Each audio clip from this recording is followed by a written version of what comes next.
boa noite. O governo reafirma a autonomia da Assembleia Legislativa para conceder 10º e 3º de férias aos deputados. A publicação Garantindo os Direitos saiu no Diário Oficial do último sábado. Hoje, segunda-feira, a Assembleia declarou que as despesas estão previstas no orçamento deste ano. E você vai ver ainda, ao longo de 4 anos, a movimentação de passageiros e aeronaves no Aeroporto Internacional, o governador Aloysio Alves reduziu. Os números apontam uma queda de 16,85% em pousos e decolagens de aeronaves e de 5,99% no volume de passageiros transportados. E a minha entrevista hoje aqui no estúdio é com Carlos Eugênio Barbosa, inspetor-chefe de trânsito da STTU. Hoje é segunda-feira, 25 de março de 2019 e o Band Cidade começa agora.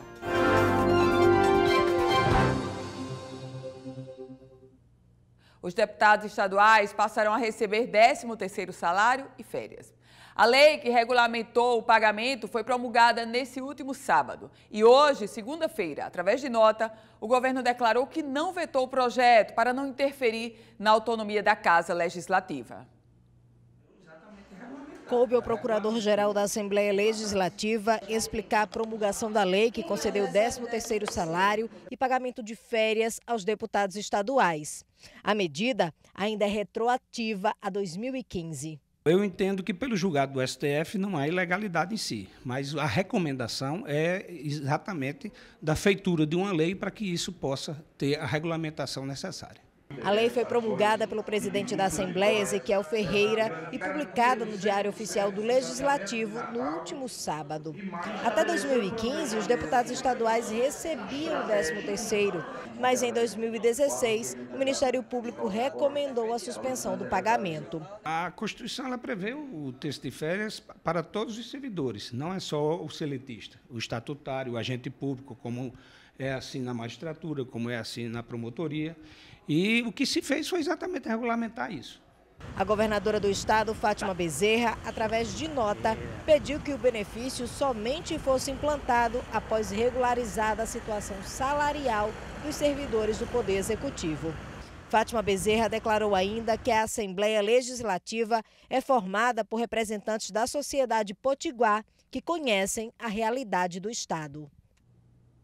2 aspectos. Do lado do Executivo, da governadora Fátima Bezerra, a nota trazendo o tom de reafirmação da autonomia, inclusive financeira, da Assembleia Legislativa. Já na área e na ala do próprio Legislativo, o pronunciamento do Procurador-Geral Sérgio Freire afirmando que tudo que foi feito foi em consonância com a própria determinação do Supremo Tribunal Federal, agora regulamentado.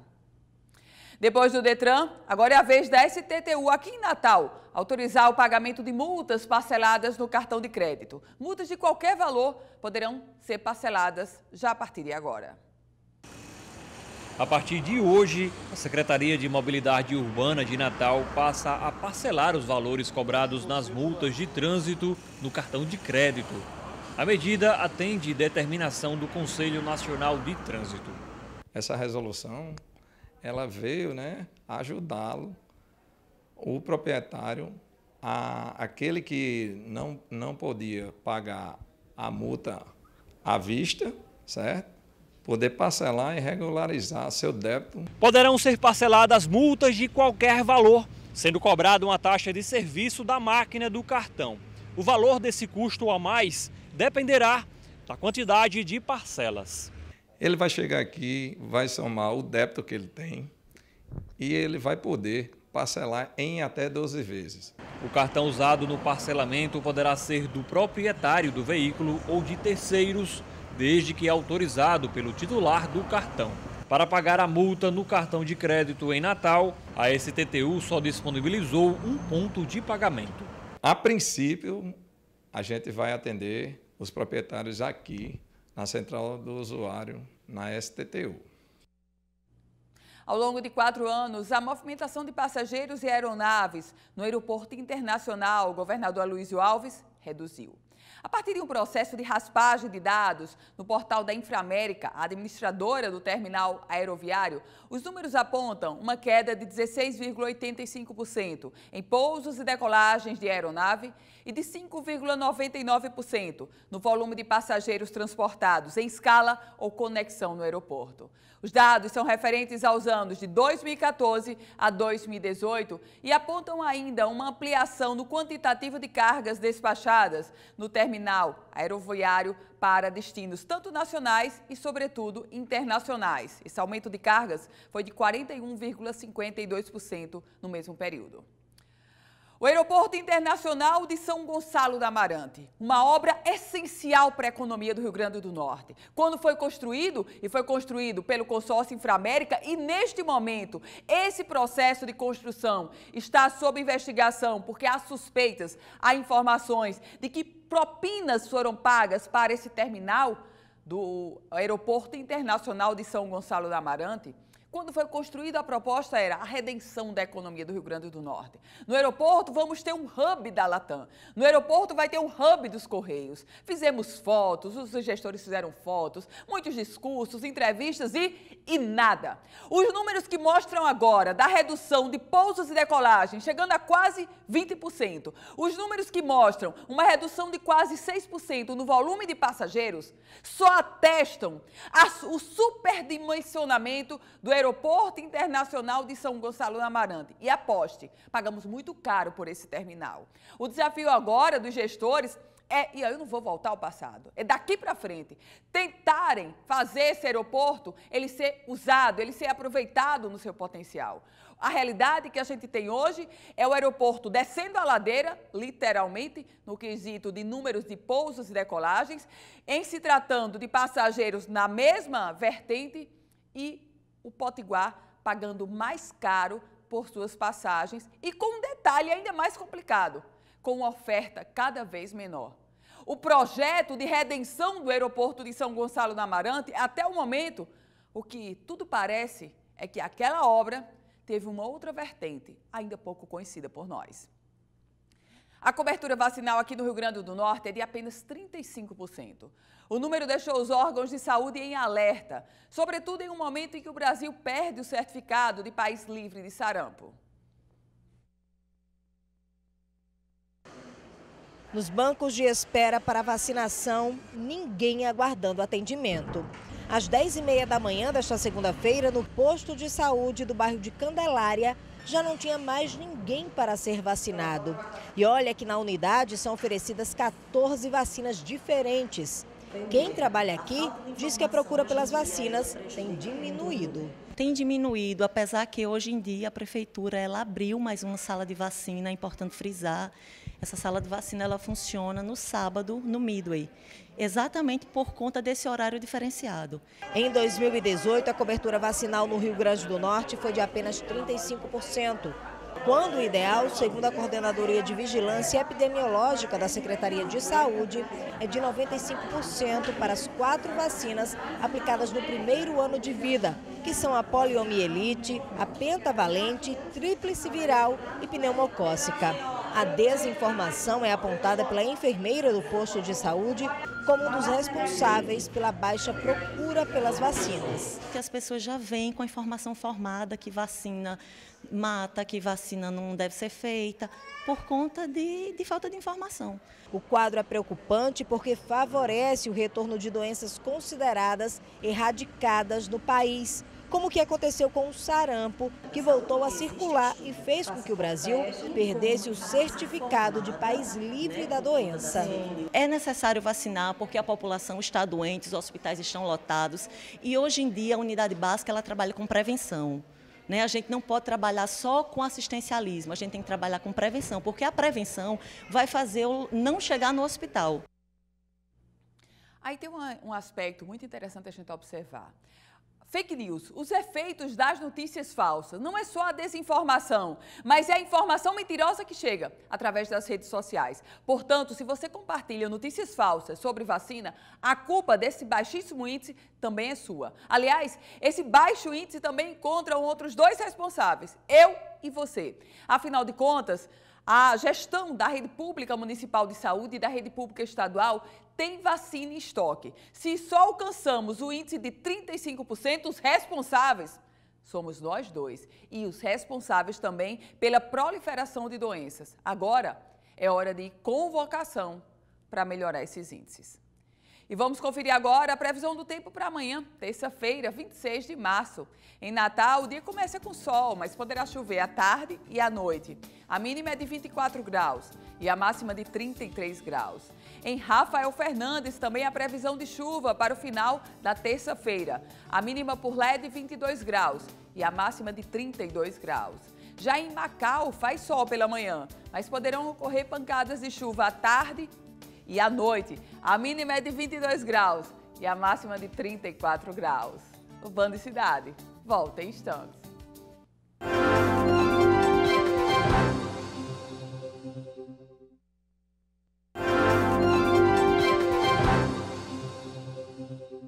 Para tentar gerir melhor e economizar nos recursos que chegam na Secretaria Estadual de Saúde, uma comissão foi formada para revisar todos os contratos do órgão. A CESAP espera economizar algo em torno de 9 milhões de reais. Diante da crise financeira que o Estado vem atravessando, ações vêm sendo adotadas para tentar minimizar os danos da falta de recursos. Uma delas foi na gestão dos contratos da Secretaria Estadual de Saúde. Com a posse do secretário Cipriano, ele determinou que nós criássemos, no âmbito aqui da CESAP, uma comissão para reanalisar, reavaliar todos os contratos da Secretaria, visando renegociar e otimizar recursos para o Estado do Rio Grande do Norte. Então, a comissão tem esse objetivo, reanalisar todos os contratos do Estado, objetivando fazer economia e discutir desperdício que por acaso possa acontecer. De acordo com o coordenador, 29 dos quase 200 contratos já foram revisados. Foram encontrados excessos, como mais de um profissional em uma mesma função e a falta de controle de produtos. Nós encontramos, na verdade, assim, uma falta de controle muito grande do uso de material, uma falta de saber o caminho que esse material foi seguido, e estamos estabelecendo métricas, métodos, para que a gente possa planejar e conseguir otimizar o recurso do Estado. Então, são várias situações que nós tivemos a oportunidade de observar. Existe a oportunidade de ganho para o Estado do Rio Grande do Norte. Segundo a CESAP, está sendo reduzidos os valores dos contratos em até 10%. A Secretaria acredita que deve economizar algo em torno de 9 milhões e 600 mil reais. Nós pretendemos usar esse recurso na melhoria do serviço público, da prestação do serviço público do Estado do Rio Grande do Norte. Nós sabemos das necessidades bastante claras para o nosso povo, de falta de todo tipo de atendimento, de material, de remédio. A Secretaria Estadual de Saúde começa agora a fazer um trabalho extremamente essencial, que vai refletir na redução dos gastos. Mas, por outro lado, é preciso ser muito criterioso, cortar onde tem excesso e deixar o essencial. Isso porque estamos falando de saúde, e saúde é essencial, a gente sabe bem para quem? Para a própria vida. E, por lei, o atendimento e um trabalho de qualidade são essenciais para o cidadão potiguar. Cidadão potiguar que bem sabe a precariedade da rede pública estadual de saúde. Falar sobre política e vamos até Brasília saber os destaques do dia na capital federal desta segunda-feira. Inclusive, a gente vai conversar agora com Fernanda Martinelli. Boa noite para você, Fernanda. Olá, saudações a você, saudações a todos que acompanham o Band Cidade. Estamos de volta nesta segunda-feira, semana de expectativa em relação a todas as discussões aqui no Congresso Nacional. O principal tema de debate continua sendo a reforma da Previdência. Durante todo o final de semana, tivemos trocas de acusações entre os presidentes da Câmara, Rodrigo Maia, e da República, Jair Bolsonaro. De acordo com Rodrigo Maia, cabe a Bolsonaro a responsabilidade de aumentar a base aliada para a aprovação do texto da reforma da Previdência. Já de acordo com Jair Bolsonaro, Rodrigo Maia não pode se extinguir do papel de comandar as discussões, tanto nas comissões quanto aqui no plenário Ulisses Guimarães. E todo esse clima de crise tem adiado algumas decisões a serem tomadas nos colegiados que estão debatendo o tema. Um deles é a Comissão de Constituição e Justiça, onde está sendo nesse momento debatido a questão do texto da Previdência. O presidente Felipe Francischini, que é do PSL, disse que vai esperar os ânimos se acalmarem, pelo menos nesses próximos dias, para poder indicar o nome do relator do projeto que vai ser debatido já na Comissão de Constituição e Justiça. Ele disse que vai optar por nomes de deputados que são ligados à área jurídica para verificar a constitucionalidade em relação a esse texto, mas que não quer dar nenhum nome que possa causar constrangimento nem no Planalto, nem aqui na Câmara dos Deputados. Já no Senado da República, estaria prevista a instalação de uma comissão especial para acompanhar os debates da Câmara na próxima quarta-feira, dia 27. Porém, essa instalação foi adiada e só deve acontecer no dia 3 de abril. A expectativa e a programação do presidente Rodrigo Maia é iniciar as discussões na Comissão de Constituição e Justiça, se aprovado, criar a comissão especial que vai tratar do tema e trazer o assunto para debate no plenário Ulisses Guimarães antes do recesso de julho. Esse recesso acontece na segunda quinzena do mês de julho. Já o presidente do Senado, Davi Alcolumbre, disse que deve começar as discussões, se aprovada aqui na Câmara, logo no início de agosto e quer finalizar em até 3 meses toda essa discussão, tratando assim da questão da Previdência ainda em 2019. Amanhã acontece aqui em Brasília o encontro dos governadores do Brasil, que vai contar com os administradores estaduais de todo o país, inclusive do nosso estado. Principais temas de debate, o repasse de verbas da União para estados e municípios e também, continuando na discussão, a reforma da Previdência. De Brasília, Fernanda Martinelli, para o Band Cidade.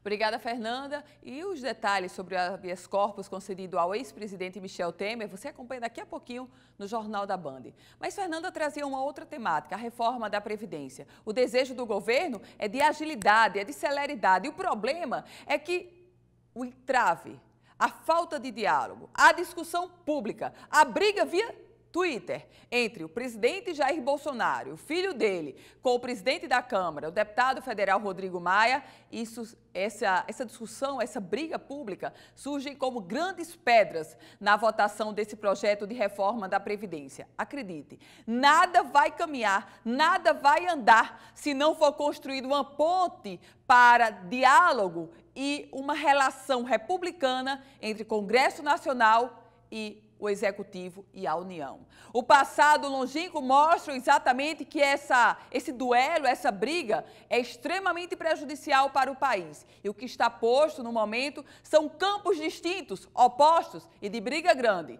entre Rodrigo Maia e o presidente Jair Bolsonaro. E no próximo bloco a gente conversa aqui no estúdio com Carlos Eugênio Barbosa, inspetor-chefe de trânsito da STTU. O Band Cidade volta já.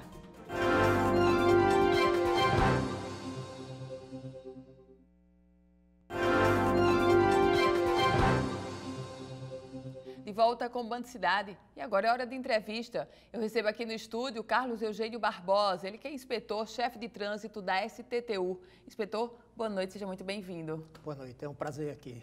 Alegria recebê-lo, inspetor. E a gente começa falando sobre, inclusive, uma reportagem que a gente exibia há pouco, o parcelamento das multas de trânsito. Já começou e como é que isso vai ocorrer de forma concreta, Já Carlos começou Eugênio? hoje, entendeu? Já está disponível na STTU, Central do Usuário, que funciona de 8 às 14, onde o usuário pode ir e juntar as multas que tiver, uma ou várias multas correspondentes à STTU, entendeu? E lá já tem um guichê onde ele faz todo o parcelamento, até em 12 vezes. Um outro aspecto que a STTU também já começou a implementar é o chamado guincho. É o guincho dos veículos que estavam parados nas ruas há tempos. Como é que está funcionando esse serviço? Isso, o guincho agora, dia 1º, a gente começa a fazer os guinchamentos dos veículos que a gente vinha notificando, que são veículos abandonados em via pública, alguns sucata em frente a algumas oficinas e algumas residências. Aqueles veículos que a gente já notificou, então a partir do dia 1º a gente começa a retornar aonde a gente fez as notificações, notificou o proprietário de cada um daqueles veículos e o que não resolver o problema, a gente vai começar a fazer o guinchamento para o pátio da STTU. Carlos Eugênio, é uma curiosidade, qual é o perfil desses proprietários de carros que simplesmente abandonam os seus carros, seja em frente à oficina ou seja no meio da rua mesmo? Qual é o perfil? Alguém, digamos que o carro quebrou e já não presta mais, seria mais caro consertar. Ajeitar. E essas pessoas, mesmo com o guinchamento, elas ainda ficam com a multa ali aferida para elas pagarem? Como é que ocorre? Olha, a notificação de trânsito, entendeu? A gente não está fazendo nesse caso, a gente está apenas fazendo a remoção dos veículos, porque tem vários veículos que não tem mais nem placa, entendeu? Algumas oficinas e sucatas mesmo dentro da cidade, onde a sucata não tem um espaço para colocar o seu material e está jogando em via pública. Então, Nada que é esse programa. O chefe da fiscalização da STTU, assim, a toda hora trabalha, inclusive, no meio da entrevista. Mas, pois não. Com isso, a gente vai notificando esses veículos e fazendo o recolhimento de todos esses carros que estão em via pública. E o que vai ocorrer com esses veículos? Ou seja, esses veículos são guinchados para uma empresa que foi contratada pela Secretaria de Mobilidade Urbana. Eles vão ficar lá até quanto tempo e depois vende-se, comercializa-se? Isso. Em relação a todos os veículos que vão ser guinchados, não só de sucateado, mas pelo código do artigo 181, existe mais de 30 notificações que a medida administrativa é remoção do veículo. Então, vai ter remoção de veículo de carros que estão hoje transitando dentro da nossa cidade. Entendeu? Vou dar o exemplo de uma notificação que é estacionar sobre o passeio. Entendeu? É pacífico de notificação, aquele veículo, e a medida administrativa é remoção. Então, o seu carro parou em cima de uma calçada, o agente vai fazer a notificação e vai guinchar. Ele vai para o pátio, como todas as sucatas. E ele tem, todos dois, ele tem um prazo de 60 dias para fazer o resgate daquele veículo do pátio.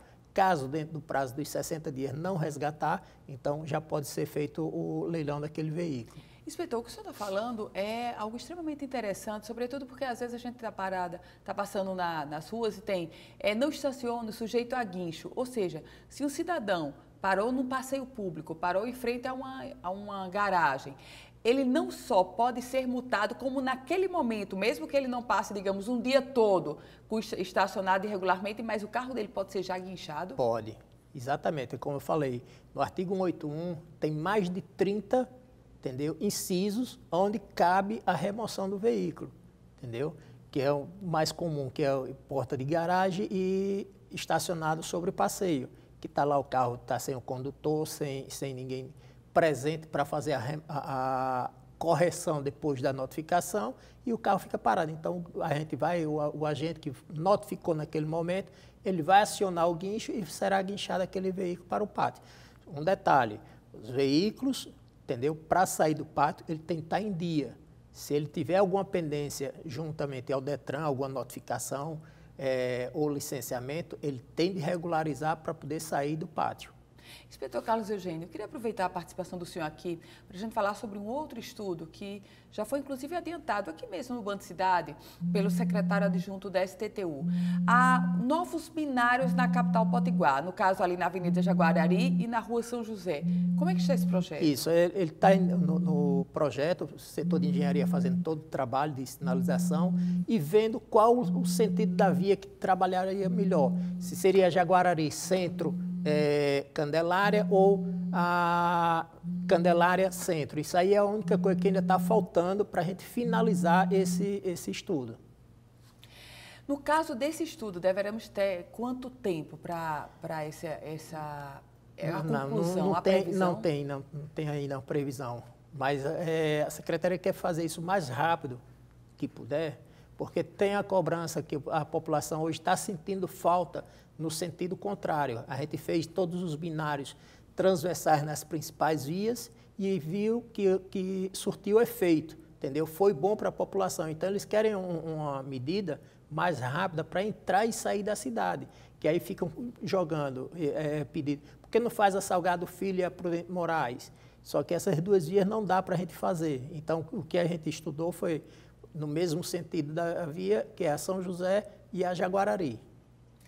Inspetor, período de chuvas na capital potiguar, chuvas de verão, muitas precipitações, trânsitos em alguns momentos travado. Isso quer dizer trabalho para a STTU? Trabalho, exatamente. O que acontece? Nesse período de chuva, o número de veículos aumenta, entendeu? Se você está, o seu esposo e uma filha sua que tem carro, geralmente vai só em um carro. No período de chuva, devido o contratempo de um e de outro, aí cada um sai no seu carro, sai 3 carros ali naquele mesmo local, para alguns destinos que muda pouca coisa, mas vão para o mesmo lado, entendeu? Então, com isso, aumenta o número de veículos, o trânsito aumenta, a falta de atenção tem e começa a ter algumas colisões pequenas colisões, entendeu? Que às vezes findam atrapalhando o trânsito, devido ao não conhecimento da população. É bom alertar. Qualquer colisão, fotografa todo o cenário, onde estão os veículos e retira os veículos da via. Ele ficar parado na via aguardando um agente de trânsito é uma notificação. Inspetor Carlos Eugênio Barbosa, muito obrigada por seus esclarecimentos. Ótima noite para o senhor. Muito obrigado, é um prazer sempre poder ajudar. Alegria recebê-lo sempre aqui. E o Band Cidade vai ficando por aqui. Se você quiser rever essa entrevista, vai no politicaemfoco.com, um site especializado na política do Rio Grande do Norte e do Brasil. Você fica agora com o Jornal da Band e a gente volta a se encontrar amanhã. Ótima noite para você, boa semana.